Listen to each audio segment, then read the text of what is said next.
Ji Hyuk is a master picklock and safe hacker who steals and trades artifacts for a living.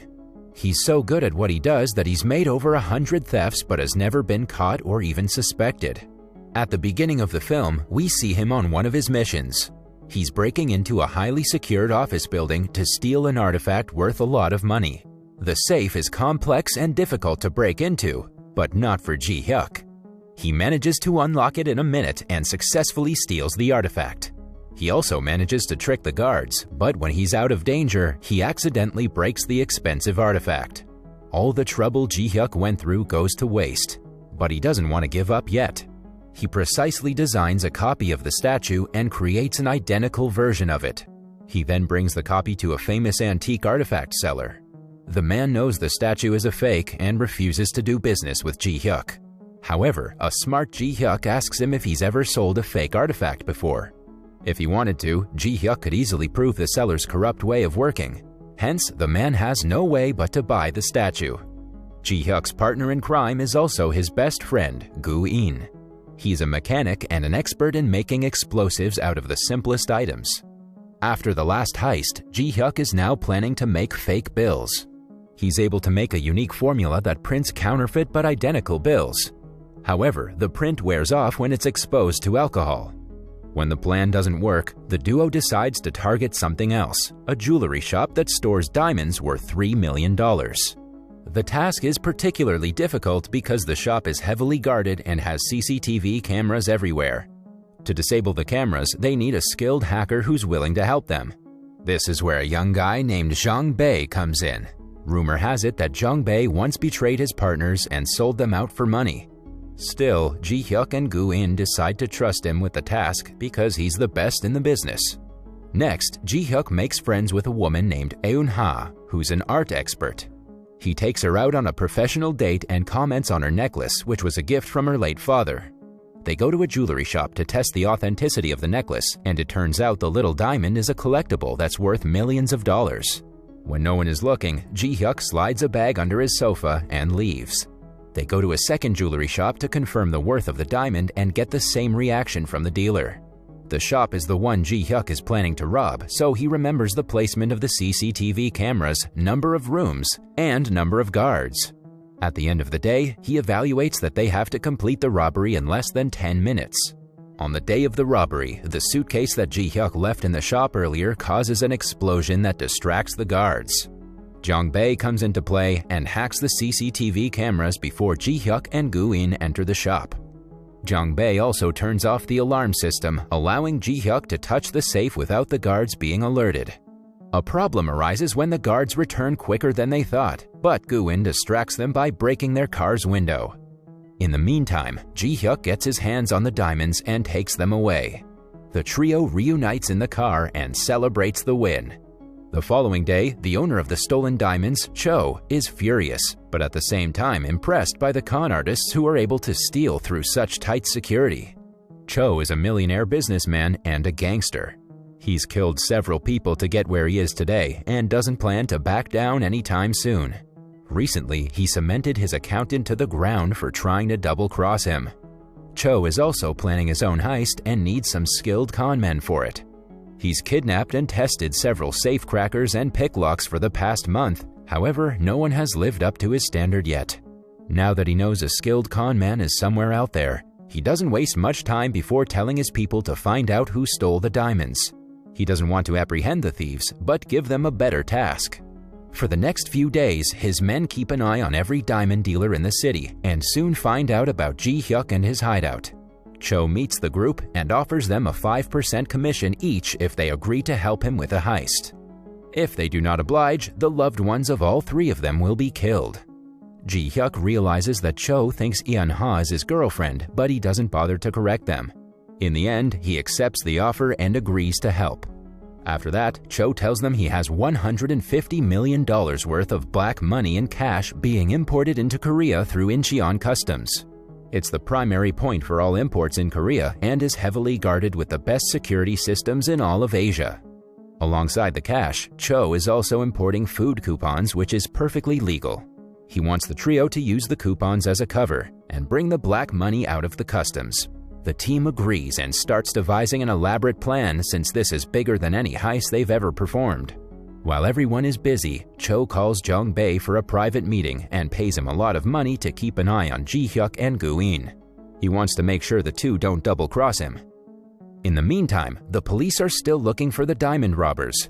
They notice in CCTV footage that Ji-hyuk was the one who brought the explosive to the nearby jewelry store that acted as a distraction. They go to Ji-hyuk's home and find a room filled with plans and data about the next heist. It's really sloppy of Ji-hyuk to leave it all out in the open, but the police take full advantage of it and realize he and Cho are connected in some way. A day prior to the D-Day, Ji-hyuk and Gu-in go to the port and set up an explosive as a distraction and a device that will help Jong Bae to hack the port's security system. On returning to the hideout, Ji-hyuk tells Gu-in that he's planning to betray Cho and get all the money by changing the coupon's delivery address to his. However, Jong Bae hears them discussing the plan and tells Cho. Cho decides to confront Ji-hyuk later because he still needs him for the heist. In the following scene, we see Ji-hyuk outside of Yeonha's art gallery waiting for her. She ignores him completely given that he hasn't replied to her texts or calls. When she refuses to talk, he reveals that he's a student of her late father.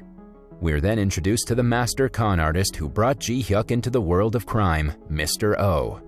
At one point in his life, Oh realized he wanted to stop being a thief and live an honest life. However, the same day, he was killed by his business partner, none other than Cho. Yeonha doesn't believe Ji-hyuk anymore and walks away. Only a few seconds later, she's kidnapped by Cho's people so they can keep Ji-hyuk in check. Finally, the day of the heist arrives and everyone manages to enter the port in their respective disguise as planned. The initial move begins when Cho sets off an explosive that distracts the guards and confuses them. At the same time, Jong Bae uses his skills to hack the security's mainframe and makes it look like it was caused by the explosion. To the officials, it's a minor problem that will be solved in 40 minutes. This provides Ji-hyuk and Gu-in enough time to complete their mission. They go to the secured room where Ji-hyuk cracks the safe open. They finally stand in front of a massive stack of money and are mesmerized by it. Not wasting much time, they start loading the truck with the money and swapping it with the food tickets. Just then, the police arrive at the scene after finding out about the explosion. They make rounds around the port, which causes Ji-hyuk to stop seconds before he escapes with the money. Taking this as an opportunity, Ji-hyuk goes to the customs office to change the address from Cho's to his as he had planned. But after finding out about his plan from Jong Bae, Cho is easily able to stop him. He holds Ji-hyuk at gunpoint and urges him to surrender himself to the police. When Ji-hyuk refuses, he is shown Yeonha's necklace. To save her life, he reluctantly has to go in front of a SWAT team and surrender. Right before he's arrested, he jumps into the water and is shot in the process. Moreover, the explosive in his hand also goes off, which ensures his death. When Gu-in finds out about this, he is devastated, but Jong Bae, on the other hand, is happy that they get to keep his share of the money. He and Gu-in get into an altercation that ends when Jong Bae stabs Gu-in and leaves him to die. Finally, the container ship makes it to Cho, but when he opens it, he's surprised to see it filled with coupons and not money.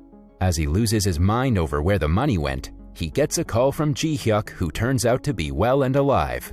It is then revealed that everything Ji-hyuk did since the beginning of the film was to destroy Cho for murdering Mr. Oh.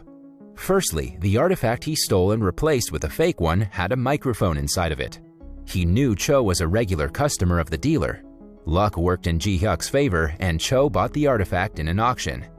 Then he found out about Cho looking for a safe hacker and decided to steal the diamonds to come into his view.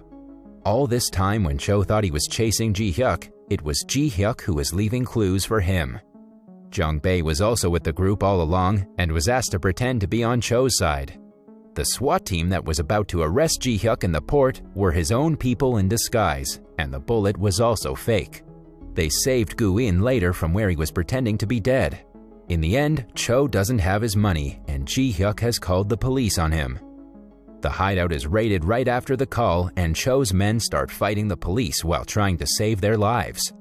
When everyone is distracted, Jong Bae saves Yeonha and brings her away from danger. Cho sees the chaos his plan has turned into and escapes the scene. A few hours later, everything calmed down in the hideout.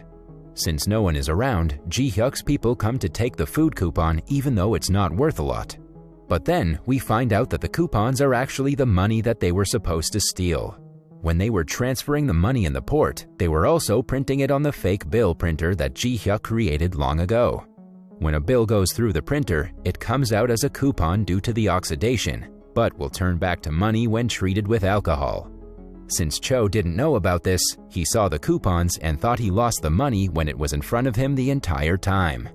As a final blow, Ji-hyuk crashes into Cho's car and leaves him to the cops. In their hideout, the coupons are showered in alcohol and turned into real money. After the incident, Ji-hyuk goes missing in action for a few months. Then one day, Yeon-ha receives a lot of money from him that he had promised he would give her to start an art gallery in Dubai. Yeon-ha uses the money as she had wished long ago. On her trip to Dubai, she also notices her necklace in a museum that she lost when she was kidnapped. Suddenly, Ji-hyuk appears behind her and the movie ends as the two reunite. That was all from the video. I hope you liked it. Subscribe for more content like this and hit the like button to help us out. Also, leave a comment if you want us to recap your favorite movie. Until next time, take care.